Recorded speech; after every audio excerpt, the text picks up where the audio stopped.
السلام عليكم ورحمة الله وبركاته. دي مكونات أكلتنا النهاردة. هنعمل صينية بطاطس باللحم. عندنا البطاطس مجهزينها وقطعناها ترانشات متوسطة، لا هي رفيعة ولا هي تخينة.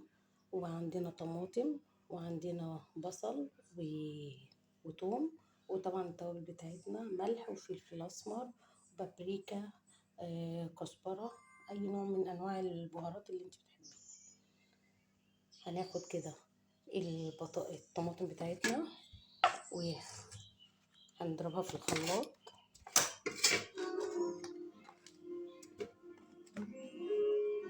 ونحط فيها قرنين فلفل كده،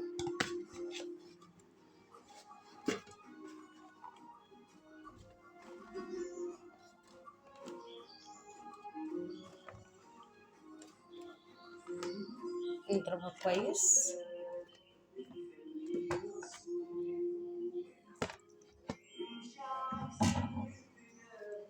ونضرب معاهم. نحط برضو شوية شوية توم، ونضرب كده كويس.